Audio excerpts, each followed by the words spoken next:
Sure. Hey. All right. I think we are live right now. My name is James Renault, and with me today I have Dave Espino. So great to have you, Dave, and everyone else that's watching it. First of all, I wanted to let everyone know we're really excited with how this channel's been growing. We've been getting more and more views to our videos. Our first videos were to start to get around 100 views per video, which we're close to getting now. We're getting more and more likes, more and more subscribers. So if you haven't checked it out yet, hit the subscribe button, hit the notification bell, because we are growing this channel. Our next goal is to start getting 500 views per video and so on and so forth. So we keep bringing it, and we're loving the feedback and loving to see your comments. Keep those comments coming. So today's episode, we're going to talk about how to research any niche. That's a common question that I get from some people, is how do I look into what it is that people want? And there's all kinds of ways that you can do that. And so let's discuss that. So the first thing that I like to do, and I'll tell you some of the tricks that I did. So one of the things that I like to do is go after the internet marketing community. So talking like we are right now, right? Talking about different ways to get traffic, strategies. That's the kind of things that I like to do.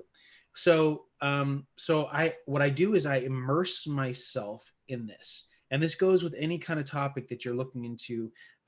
Immerse yourself in it. So for example, my Facebook, I have 5,000 friends on Facebook.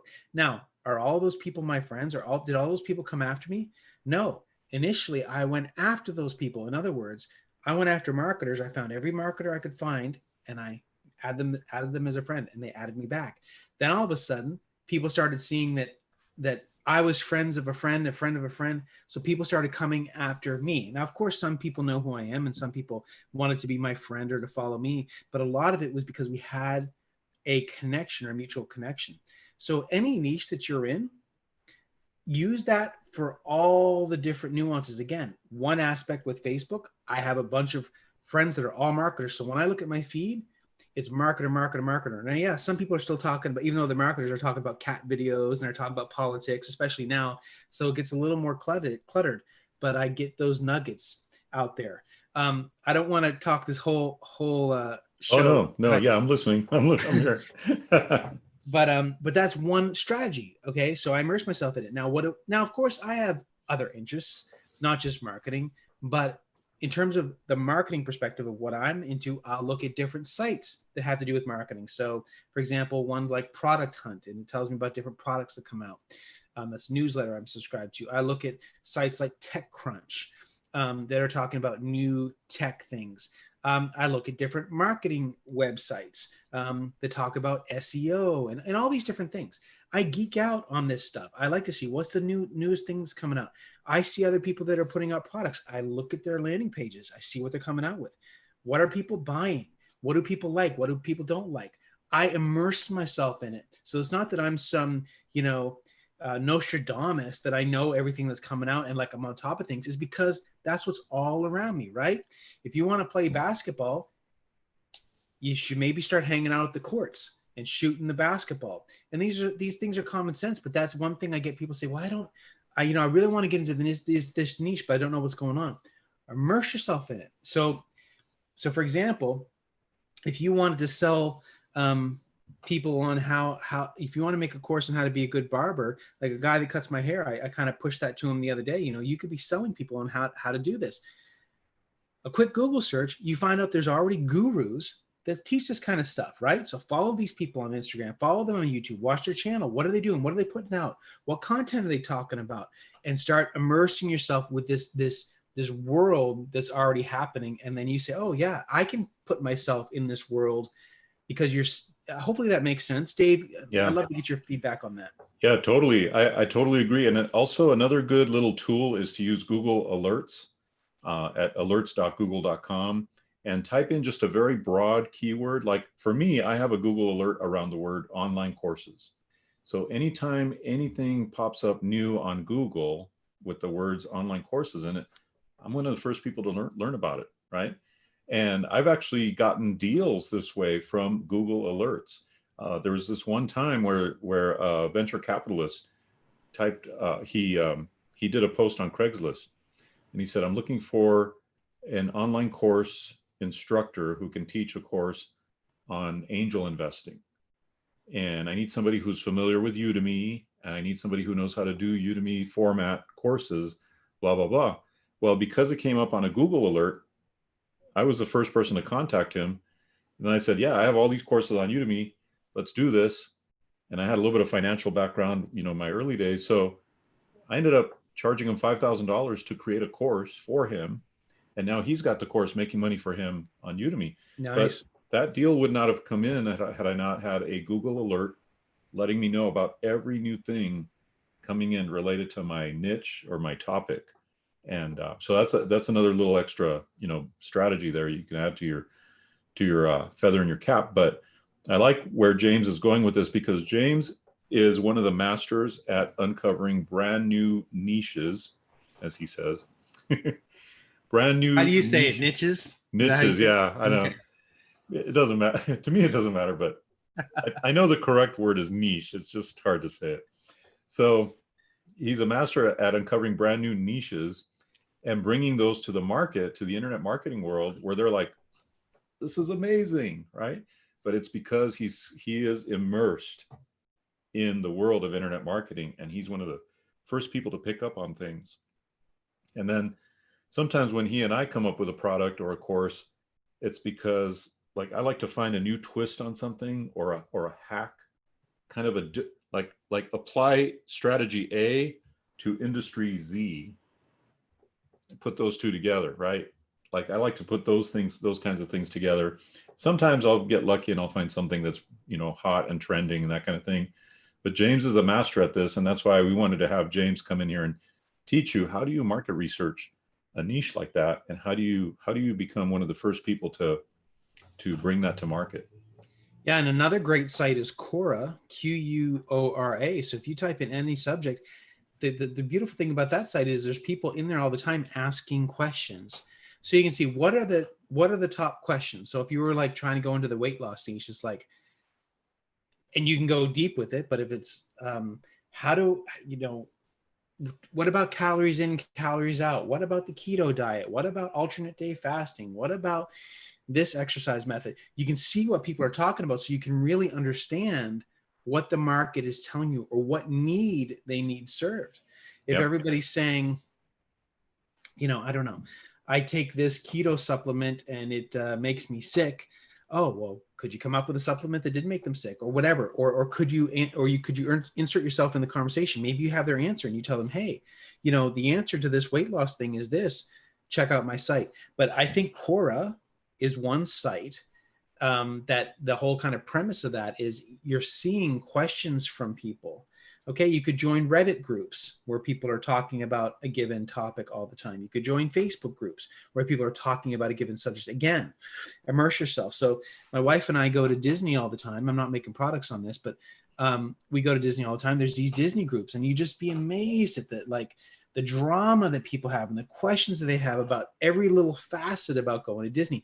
That's the hardcore audience that you want to go after. You can see here's what the true Disney buffs are talking about by going into one of these groups. And like, you'd have no idea if you're never somebody that went to Disney. You're like, they're complaining about, this meal at this restaurant and freaking out about this. And, oh my gosh, I can't believe the wait time was 30 minutes here. And, like, they're like all these little nuances that you just have no idea. But for some people, like, it's a big deal.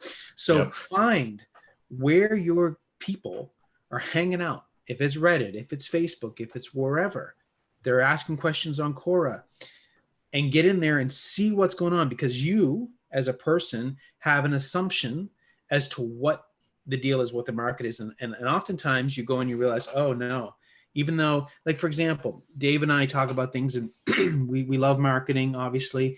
And sometimes we take things for granted that, or at least I do, that, everybody knows about autoresponders. Everybody knows about this. No, a lot of people don't. A lot of people don't know. And so sometimes, because I focus so much on products for internet marketers, like the marketing community, they really want the latest and greatest. But there's a lot of people that focus their time on helping new people, and they're making a lot of money doing that. Where I'd say, people want a course on how to set up an autoresponder? Yeah, because they haven't been geeking out on this for 15 years like you have.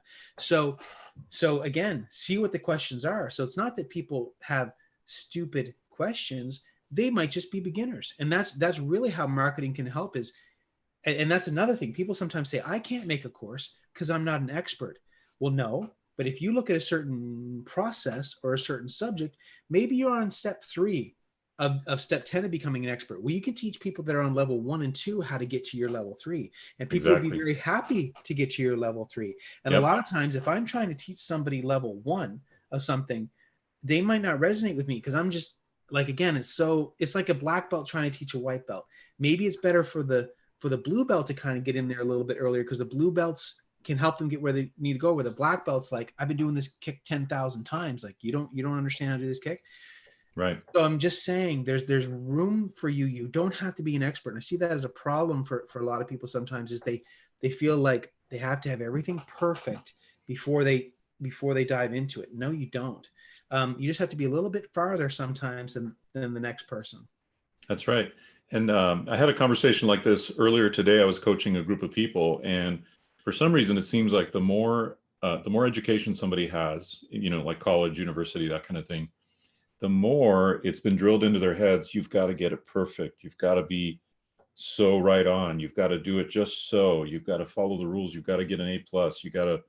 It's about perfection, and also it's about the professor, right? They've got all these years of experience being a professor and that kind of thing. The less of that advanced education you have, the more likely you are to take action and just go after it and make things happen. And I'm not knocking one or the other. Each has its place. But I've just noticed that it's interesting that is what I'm seeing in the people that I coach. I coach somewhere between 70 and 100 people right now on a daily, weekly basis. And it's interesting to see that. So getting back to market research, what are some of the things that tell you there's really good demand or something that's really hot? I think that's one of the things that you're really good at, James. What would you say are some of those things that pique your interest that go, you know what, I could do a course on this. I could do a product on this. Yeah, I mean, well, there's different ways to go about it. I tend to lean towards something that is newer. And because I feel like if you're going after a newer strategy, whatever that may be, you have an advantage because you're the first to market. And we've heard that term before, first to market. You have an advantage. And of course, I want to make the best course I can. But if I'm first, there is no judgment per se.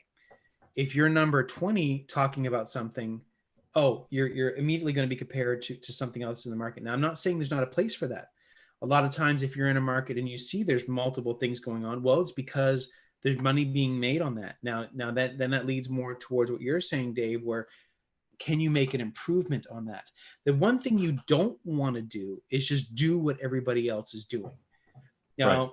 if you're making a product, for example, or service or whatever, a lot of times the same kind of core is there. You have to know what is expected from the core, but then what differentiates you.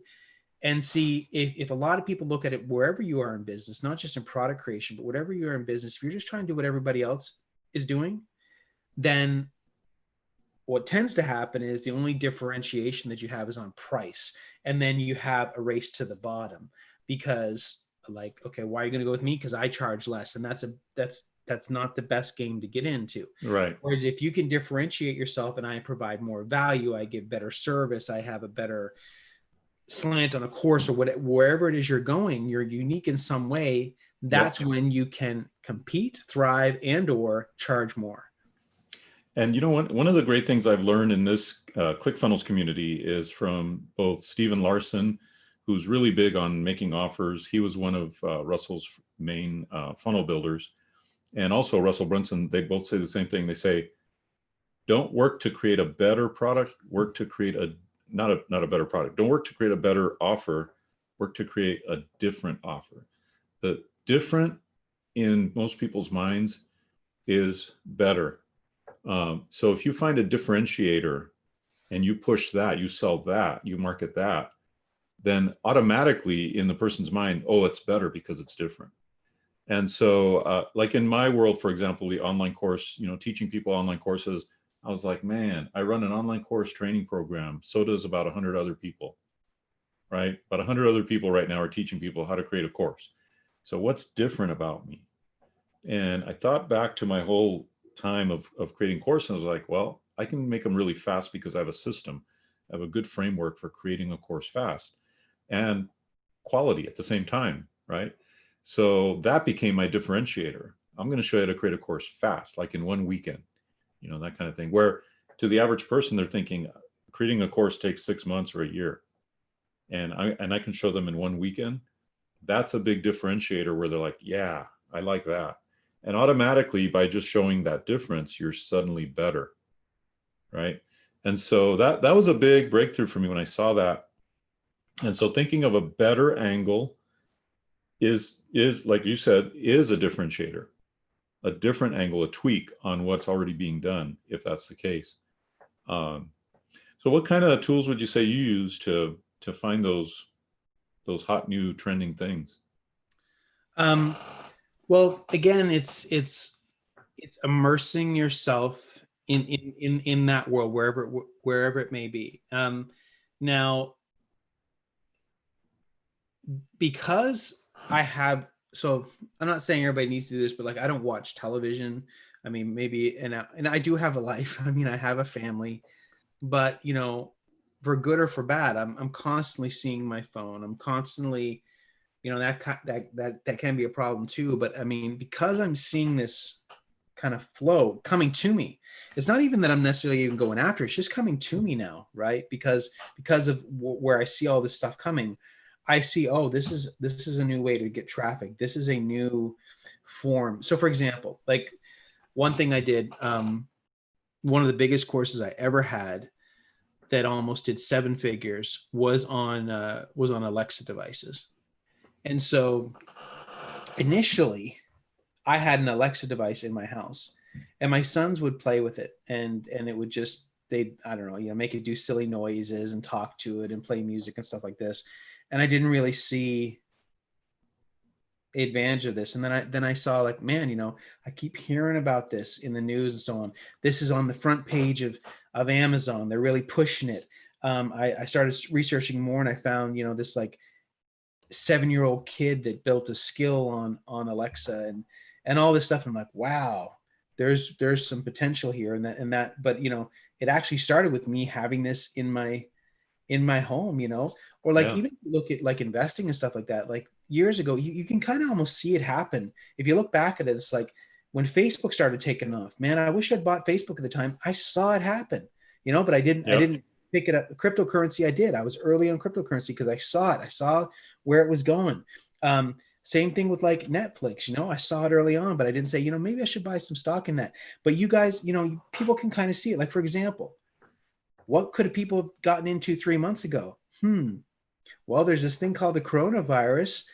Maybe you might want to sell masks to people. I don't know. There was a big demand for that, right? Yeah. Those types of things. I mean, there's clearly a trend that sometimes it's just right in front of your face. I mean, anything to deal with coronavirus now, or if you could help people with like and then that's right now while the world we've been in is exploding because people want to learn right now, right? People want to do things from home and they want to learn online. That's why we keep talking about courses and things. We've been doing that for years, but right now it's hitting such a peak because of, fortunately / unfortunately, the way the world is. So the trend is here, whether we like it or not. You know, I don't know where I heard this analogy before, but it's kind of like if you're in a wave pool and you want to stop the wave, right? If you beat on that wave, doesn't matter how hard you beat on that wave, Right. that wave's going to keep coming. And that's what's going on right now. It's like the online course world is blowing up because of the world we're in, whether you like it or not. So do you want to join that world or not? But it's happening. You know what I mean? And so a lot of times it's yeah, I'm always looking for it. I've always got my ears tuned to it. It's just kind of like this. It's like you know, people ask me what kind of car I have, and I'm like, I've got a gray car. Okay, I don't know much about cars, but now you obviously know a lot more about it than I do. But but to use this example, if someone's like, if you buy a car, okay, I don't care what kind of car it is. It's a, you know, it's some kind of SUV, okay. So you get this SUV. It's this black SUV, this model. I don't even know the types of. Okay, Ford's probably a bad SUV. I don't know. But okay. You're making me laugh over here, James. It's funny. Okay, I'm sorry. So, I'm that level 1 when it comes to cars, okay? But Yep. it's like I get a black SUV that's a Ford, okay? Well, guess what? All of a sudden when I'm driving, what do I see all the time? A black Ford SUV. They were always there before, but now all of a sudden my mind is kind of tuned to it. Oh, there's another one. These cars are everywhere, right? So that's the same kind of thing that I use when it comes to products and stuff, is because it's like, I'm not trying to get all, fluffy here, but like, you kind of turn your brain onto that frequency, Yeah. right? Yeah. And Yep. then all of a sudden it's like it starts coming out of nowhere. And I'm not talking so much like The Secret and all this kind of stuff, Right. but when you truly open up your mind, this high level kind of stuff, to I'm truly into this, and you're not taking it like a hobby, you're very serious about it and you're passionate about it, then all of a sudden the world is like, it's pushing it out there to you. And that's how I am right now in my life when it comes to these ideas and stuff. It's just getting pushed to me. Hopefully that makes sense. I Yeah. know Well, go it ahead. makes sense too, because you've probably now subscribed and are following the right things that are going to push that to you. Also, I wanted to mention something that I think is interesting. I think you're right about having that mindset of what's the new opportunity, what's new, it's an opportunistic mindset, but I think it's a positive opportunity, like ethical opportunistic mindset, right? And I had this mindset when I used to sell at swap meets and flea markets. I grew up, most of the time that we sold at flea markets, we sold at this one particular flea market that I would consider very trendy in a way. And by trendy, I don't mean, like designer things and things like that. What I mean is that a lot of the kind of trends that came out of Southern California seem like they originated at these flea markets. The flea market's an interesting place. It's basically, think of it as a marketplace, like the old school marketplace where everybody would come and trade and sell and whatever, right? But it to me, it was like this, it was like ground zero for the culture at large.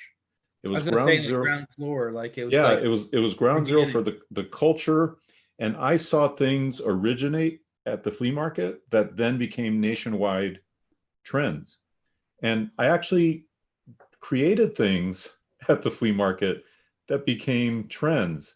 And so there's something cool about being in the soup of it all, like the soup, if you think of it as soup, being in the soup of the culture and going, ooh, I see that. And if I did that and mix that with that, then this could be really cool.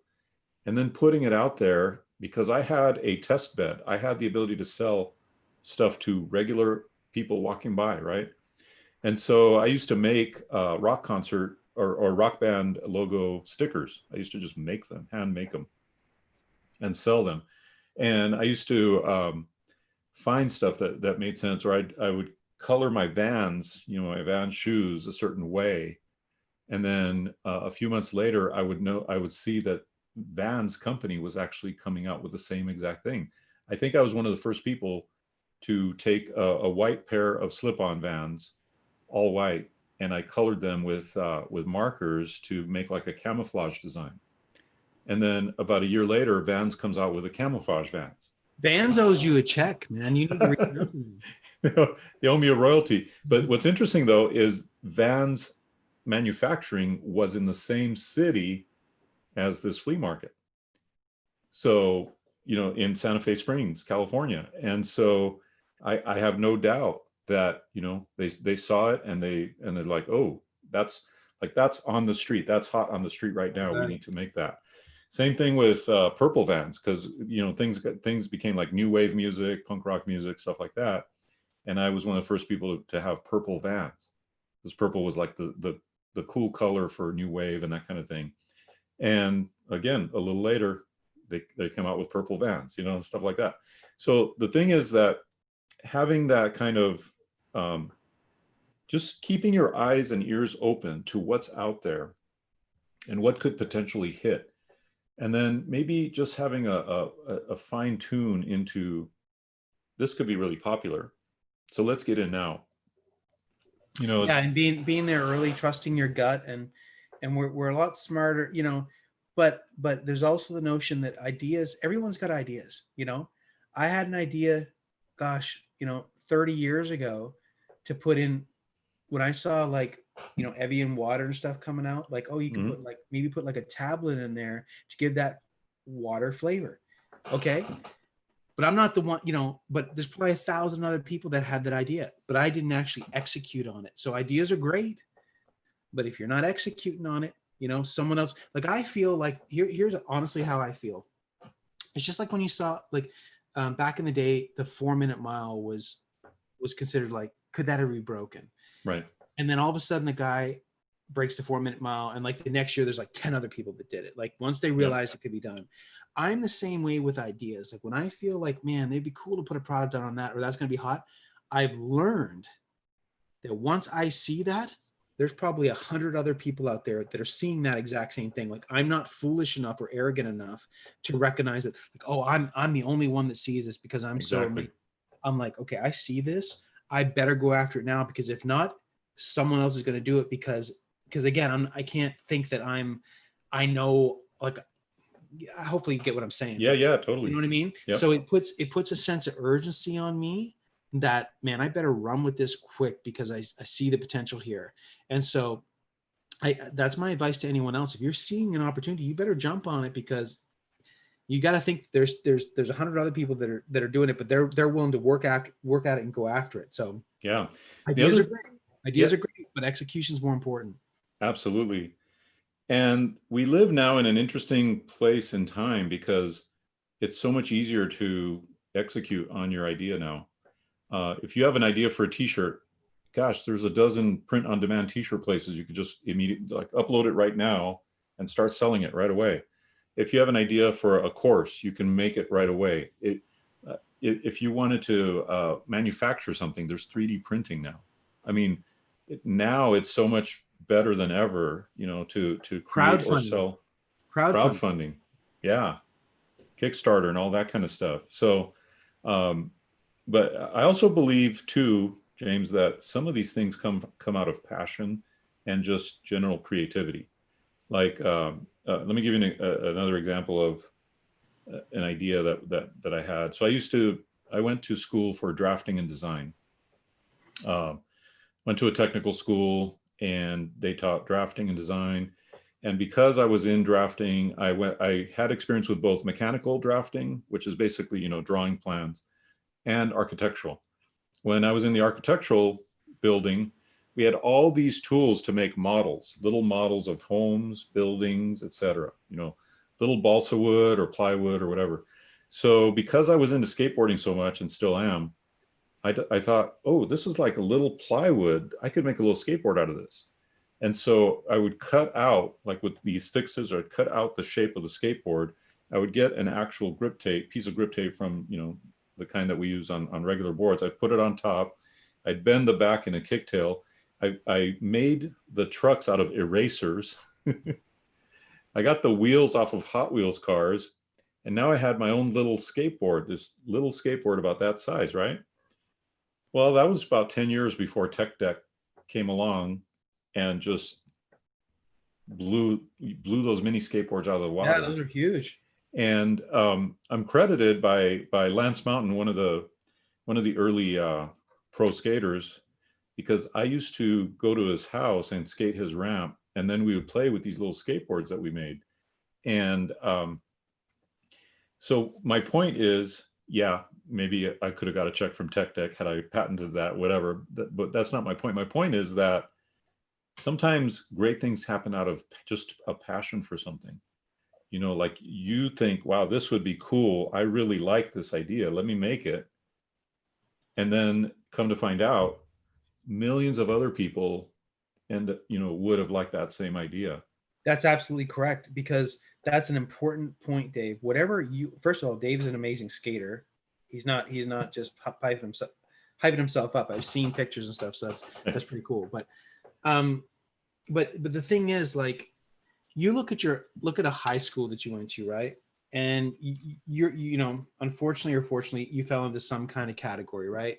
Maybe you were the musical type, maybe you were the jock, maybe you were the cheerleader, maybe you were the nerd, whatever, right? You were there.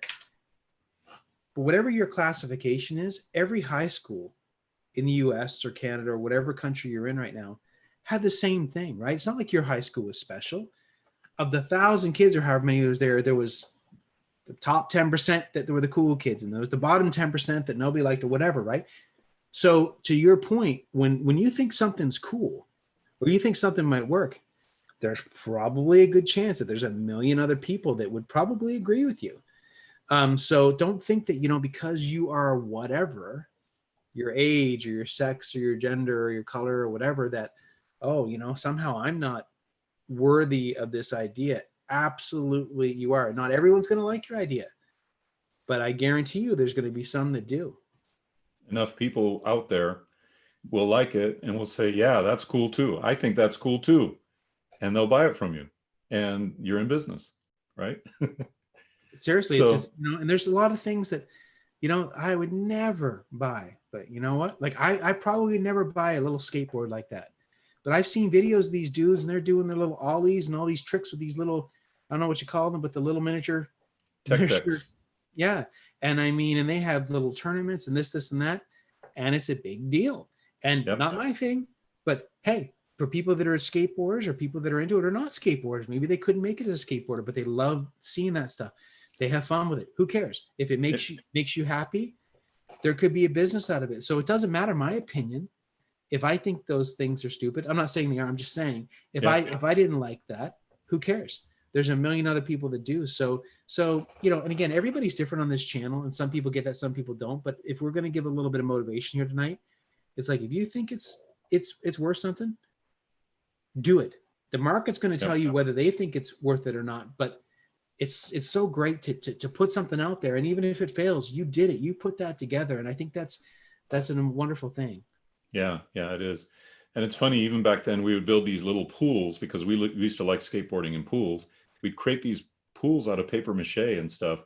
And again, now there's pools, there's ramps they're manufacturing all this stuff, millions sold. And I thought it was funny as you were talking about that. I thought it was funny how, maybe you weren't that good at skateboarding. Well, skateboarding with 2 fingers is a lot easier than skateboarding for real.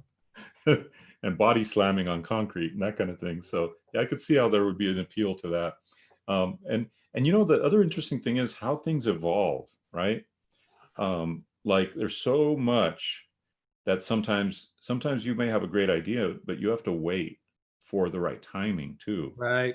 So you might have a great idea, but the timing's not right. And that's why sometimes people that stay and that are persistent and keep at it, they end up meeting the wave when the wave finally crests and they can ride the wave.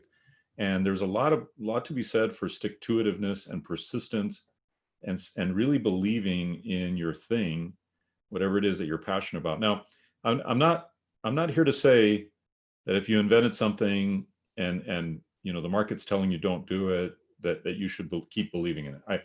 I really don't like it when in the inventor mindset, which says, well, if they just see how good it is, then it'll sell itself. I don't buy that at all. So there's got to be a place where you cut your losses and you're like, okay, this isn't going to work out, right? I'm not about blind belief, and I don't think you are either, James. But I'm about, hey, knowing in your gut because it appealed to you, and you are the avatar, you are the customer, you are the person that would buy it. Knowing that deep in your bones that, yeah, this thing is really serious and it could really go big.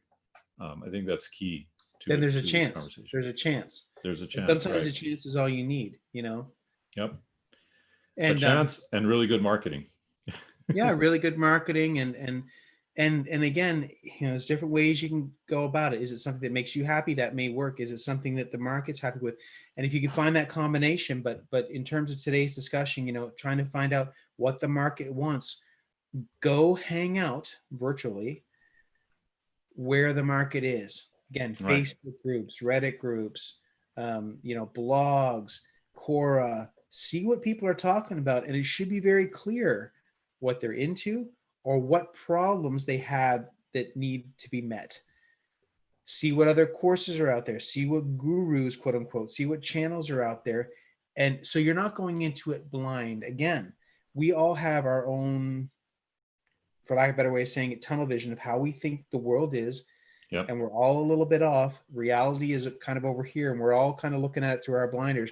When you start to go into these channels, you start to get a better picture of, oh, okay, all right, maybe it's not exactly what I thought it was, or maybe it validates what you're doing, and then you can go deeper. But I think, and maybe that goes without saying that people need to do that, but I think a lot of people don't. They work on something, and then they find out later, they put it out in the market, it's like nobody wants this. Well, did you do some, basic research of what people would, you think they would want? Are they Exactly. buying this kind of stuff, etc.? Yeah. No, I totally agree. And I think that's one of the interesting things about being a marketer is seeing it through your customer's eyes, seeing your sales copy through your customer's eyes, seeing your product through your customer's eyes, seeing your product offer, your bonuses, your stack, seeing everything through your customer's eyes. Well, the only way we can do that is by actually, like you said, engaging with our actual customers, going into those groups, seeing what really is important to them. What do they hate about that product? What do they love about this product? So we can create something different that's better, And so I think that's a great message for people right now to see that, to go, hey, the way you see things is not the way everybody else sees things. And the way everybody else sees it is not the way you see it, and vice versa. And so the best way to get the zeitgeist, the best way to get the whole feel of everything is jump into those communities to see what's really happening. Yeah, and now's such a great time. I mean, imagine, I can't even imagine what it was like being in business, 40, 50 years ago, when you didn't have this kind of direct feedback. Because here's the thing, everyone's willing to tell you their opinion, or you can see what's going on, what's selling online now, without having to put up $100,000 up front to kind of, you can just have it all kind of right there in front of you. It's amazing. It's an amazing time to be an entrepreneur. It's amazing.